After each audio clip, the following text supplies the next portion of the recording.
Palestine news. I wanted to go through, we've done a few, this didn't start with October 7th segments, and I figured this would fit well with those, but it also gave me an opportunity to make this lovely graphic. But this is from If America's No, right? Their Israel-Palestine news thing that they made recently. But they write, Israel has always used foods as a weapon against Palestinians, right? This is Muhammed Shehada over from the New Arab, right? So they write, as the starvation of Gaza gains increasing global attention, Israel has rushed to explain it away as an unfortunate byproduct of war or a logistical failure rather than a well-documented deliberate policy of weaponizing hunger. Israel's instrumentalization of food and water, however, did not start on October 7th, when then Defense Minister Yoav Gallant declared that no food, no water, no electricity, and no fuel would enter Gaza. That's called siege warfare. Rather, this tactic has been consistently used as a matter of state policy since Israel's creation in 1948 to collectively punish, contain, intimidate, blackmail, displace, or rehabilitate Palestinians. It is now being used more flagrantly as part of the genocide Israel is perpetuating in the Gaza Strip. One of the earliest examples of this was the 1948 Operation Cast Thy Bread, which we talked about, where Israelis founding militia systemically poisoned Palestinian drinking water wells in Gaza. Shout out to Vanessa Beeley, who wrote back. It was literally our first coverage from her. So in Gaza, Accra, and other cities with typhoid, right? So they literally poisoned water with typhoid, and they admitted to this. Causes severe illnesses, drive a mass flight, and frighten Palestinians from trying to return. Since then, attacking water infrastructure has become a cornerstone of Israel's military assault on Gaza, where they have repeatedly bombed water and sewage systems or prevented fuel from reaching them, leading to their closure. During the ongoing genocide, one of Israel's first tactics was to deliberately and methodically target water infrastructure to deprive Palestinians in Gaza of access to the adequate amount of water required to survival. According to Human Rights Watch, the organization concluded this strategy accounted to an act of genocide. In the occupied West Bank, where settlers get about 4 times as much water as Palestinians, Israel's war on Palestinians' access to water even entails banning them from harvesting rainwater and deeming it an illegal act after designating raindrops property of the Israeli authorities. Israel's war on Palestinian food and water have been part and parcel of the strategy which the Israeli Defense Minister Moshe Dayan declared in 1967. Back then, Israel tried to replicate the Nakba and expel as many Palestinians as possible. When it failed to fully depopulate the territories, it turned to the alternative of perpetually caging occupied Palestinians in the most miserable conditions possible to force them to leave. As Diane put it, you shall continue to live like dogs, and whoever wishes may leave. It's possible that in 5 years, there will be 200,000 fewer people, and that's an enormous thing. In 2017, Israel's current finance minister, Bezalel Smotrich, reiterated that sentiment in a manifesto where he said Palestinians must be given only 3 choices: leave, live as inferior non-citizens, or fight back and get killed. In the West Bank, Israel has sought to weaponize food against Palestinians since the 1967 occupation through various means, including confiscating agricultural land, cutting down olive trees, slaughtering livestock, preventing farmers from harvesting their produce, and other arbitrary restrictions undermining local industries. In Gaza, this weaponization of hunger has been the most flagrant since Israel's blockade in 2006, where access to food or lack thereof is literally controlled with an on and off switch in the hands of Israel. For the past 19 years, Israel has put Gaza under a brutal medieval-style siege with a clearly stated objective of economic warfare. whereby Gaza was banned from exporting anything and its imports were limited to what Israel strictly defined as humanitarian necessity. This designation was so entirely arbitrary that it shocked then U.S. Senator John Kerry when he learned in 2009 that Israel banned pasta from entering Gaza while allowing rice because it deemed only the latter to be humanitarian. Similarly, Israel banned jams, chocolate, cattle, irrigation pipe systems, spices, fabrics, fresh meat, seeds, nuts, and hundreds of other items. Israel explained the logic of the blockade in 2006 as putting Gazans on a diet, but not to make them die of hunger. Or as Israel then Defense Minister Avigdor Lieberman put in 2018 to allow Gazans to merely keep their heads above water while their bodies are drowning. Israel even came up with a meticulous calorie count in 2008 that calculated the very minimum of food Gazans needed for basic survival, which it then used to determine the number of food trucks allowed to enter, which we've covered before. It took the Mavi Marmara massacre and the international outrage that followed for Israel to slightly loosen its draconian siege and, for instance, allow processed hummus to enter Gaza in 2011. I bet it was Sabra hummus that Israel got money from. The engineering of hunger in Gaza was so thorough that it extended to preventing Gazans from growing or sourcing their own food internally. For instance, before the 7th of October, Israel would regularly spray herbicides on Gaza's most fertile lands, leading to massive crop failure. Israel would also kill and maim farmers who try to approach their lands to cultivate produce. Tanks would regularly cross into Gaza to destroy strawberry farms, while Israel used to close down Gaza's fishing zone and ban the entry of fishing nets, fishing boats, and equipment, and regularly shot at or detained fishermen. This weaponization of food and water served two goals. First, it was used as a short-term tool of control, pressure, collective punishment, and intimidation, leading Israel's Haaretz to call it a mass obedience psychological experiment. The logic is simple. If Israel wants the government or population in Gaza to behave a certain way, Israeli authorities increase restrictions on the entry of food, fuel, water, electricity, and medicine until Gazans get back in line. For instance, during the Great March of Return, Gaza's largest nonviolent protest calling for an end to the siege, Israel would shut down border crossings and shrink Gaza's fishing zone to punish protesters. At the same time, an Israeli minister suggested parachuting food and medicines deep inside Gaza to tempt protesters away from the fence. Sound familiar? Second, Israel has been using its siege for the long-term goal of rendering Gaza unlivable and forcing Palestinians to leave.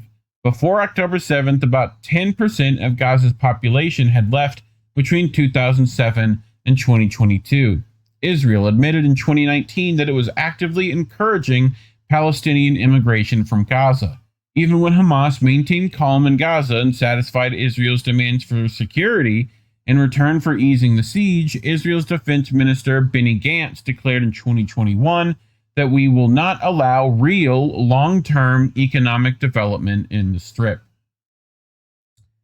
Israel's weaponization of starvation against Palestinians is coupled with the strategy of keeping the occupied territory fully dependent on Israel to enable the latter to have ultimate power over hunger and survival. It also renders Palestinians a money-making cash cow for the Israeli economy, whereby Israel makes large profits for being the main exporter to Gaza and the West Bank. As I was mentioning, nearly 60% of all Palestinian imports are from Israel. In 2019, the Palestinian Authority attempted to increase its independence from the Israeli economy. The PA first tried to import 5,000 cows from neighboring Arab countries instead of Israeli livestock, as Palestinians imported 120,000 head of cattle monthly from Israeli traders. The Israeli government immediately responded by detaining the cows, blocking Palestinian agricultural exports via Jordan, and threatening to impose more sanctions until the PA backed down and agreed to resume its full dependence on Israeli beef.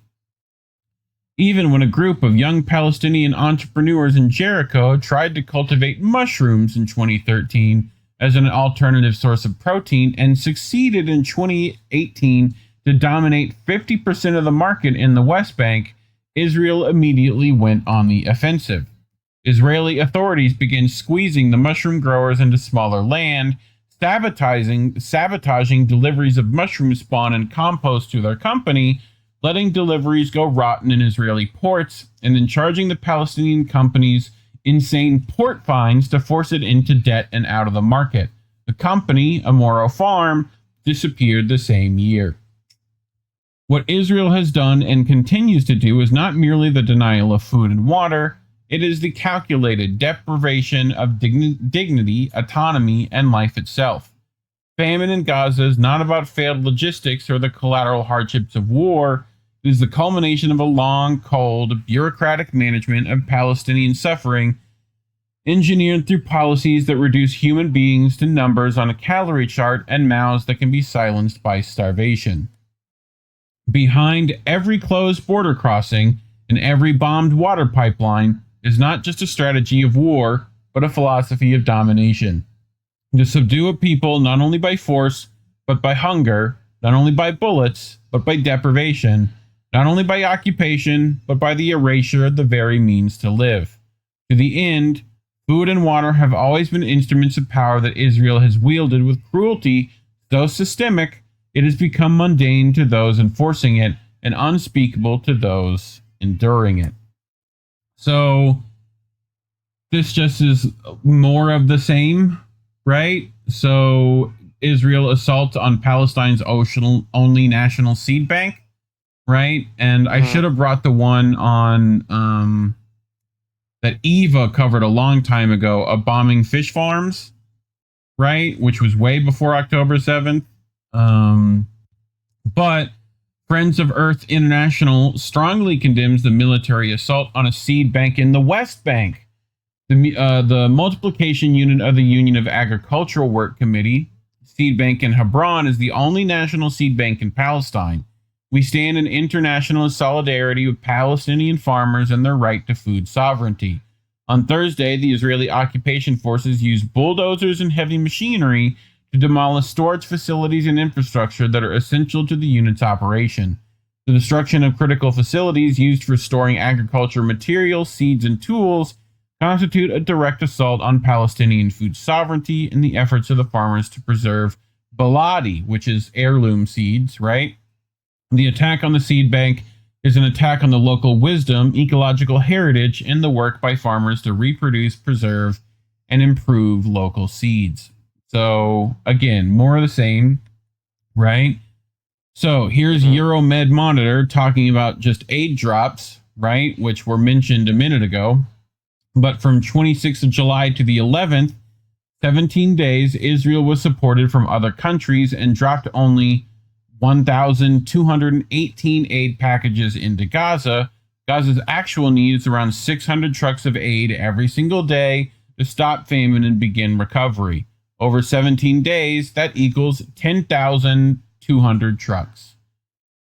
Since one truckload equals 30 airdrop packages, Gaza requires about 18,000 packages each day.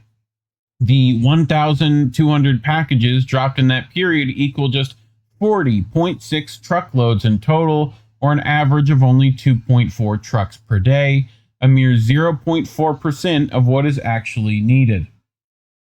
At this rate, it would take 250 days of airdrops to deliver the same amount of aid Gaza requires in a single day. So, nice little graphic they, made to illustrate this. But, yeah, so, and at least 26 Palestinians have been killed in wrong airdrops. So, 100 times more costly than trucks.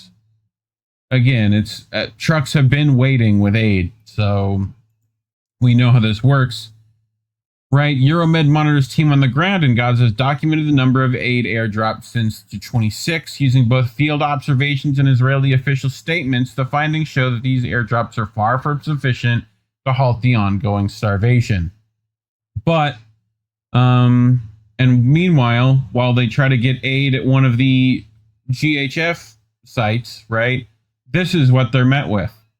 This is literally a post from an Israeli soldier on Instagram, right? This is what they see, fish in a barrel to shoot at.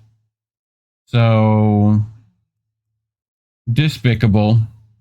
I brought this, right? This is from Aska Durrani, who is a pediatric doctor, board member of Doctors Without Borders, right? But she writes, when I entered Gaza, the Israeli military had a rule. I was only allowed to bring in 3 kilos of food. As I was weighing out protein bars, trying to get under the limit, I said to my husband, how sinister is this? I'm a humanitarian aid worker. Why would there even be a limit on food? I've worked in many places with extreme hunger, but what's so jarring in this context is how cruel it is. How deliberate. I was in Gaza for 2 months. There's no way to describe the horror of what's happening. And I say this as a pediatric ICU doctor who sees children die as part of my work. Among our own staff, we have doctors and nurses who are trying to treat patients while hungry and exhausted. They're living in tents. Some of them have lost 15, 20 members of their family. In the hospital, there are kids maimed by airstrikes, missing arms, missing legs, third-degree burns. Often there's not enough pain medication, but the children are not screaming about the pain. They're screaming, I'm hungry. I hate to only focus on the kids because nobody should be starving, but the kids, it just haunts you in a different way. When my 2 months were finished, I didn't want to leave. It's a feeling I haven't experienced in nearly 20 years of humanitarian assignments, but I felt ashamed to leave my Palestinian colleagues who are some of the most beautiful and compassionate people that I've ever met. I was ashamed as an American, as a human being, that we've been unable to stop something that is so clearly a genocide. I remember when our bus pulled out of the buffer zone, out the window on one side, I could see Rafah, which was nothing but rubble. On the other side was lush green Israel. When we exited the gate, the first thing I saw was a group of Israeli soldiers sitting at a table eating lunch. I've never felt so nauseous seeing a table full of food. Strong words, but any thoughts? I mean, other than what we've all fucking yelled about ad nauseum, you know? Yeah, I mean, what more? We like, if you don't want to know what I've said, you can go back to our old clubs. Yeah. But you know, and again, and I've said this before, and I'll say it again. Like the trend right now, especially among our governmental leaders, is to kind of liberalize the idea of, oh, all we have to do is get food in, and everything will be okay. First of all, no, it won't, because it's pretty much too late for them to get food at this point. Number one. Number two, just giving them food is not going to solve the problem, especially given you can give them the food and they might get fed for a day, only for the possibility of them being unalived the next day. Yeah. So getting food in the strip in of itself is not going to solve the issue. And that's what I've been noticing, is that especially the ones like Richie Torres, who's been saying, I'm pro-Israel, and now I'm pro-Israel, and now it's all of a sudden now saying, oh, we need to get food in. We need to get aid in. It's Right. very disingenuous. And it's like, no, that's not the issue in of itself. That's just It's the a symptom. That's right. But that's the floor. Like the real issue, which no one's really talking about, is Zionism, as we kind of discussed in the last segment. But the middle ground really from those two things is putting an end to the genocide, which nobody on either side is necessarily really saying, barring from a few people, and even then that's cool. So yeah, it's the idea that you can liberalize genocide to the point of it just being amounted to they're not eating, Right. is really sick. Yeah, it's a humanitarian crisis. No, it's a fucking genocide that has been happening for decades now. And the reason why they're kind of keeping it to that level is if they admit it's a genocide, the US has a responsibility to do something. And because they're so bought, they're not willing to do that. So essentially, our government leaders are basically sucking the balls of our corporations and donors and an Israeli lobby versus doing the moral thing in ensuring that a people group under our power is being eradicated, to do whatever you can to ensure, their future at this point, which is very bleak right now. So it's just the weaponization of a life, of a human thing as far as food is really gross. And don't let your liberal friends tell you like give you that talking point and just be like, yeah, that's all they need to do. No. Like, again, that's the floor. Like, there's more that needs to be done, but and again, like you the idea of calling it a genocide means that we have to take action. So yeah, it's just a question of whether ever they're going to do it is what is the most concerning. Hi, puppy. Puppers. Well, talking about that sort of stuff is most likely why we're demonetized. So you can scan that QR code on your screen, go to ko-fi.com/Indie News Network and give us a few dollary dues. If not, just like and subscribe, share the video, leave a comment, let us know how cute the pupper was. Otherwise, thanks for watching.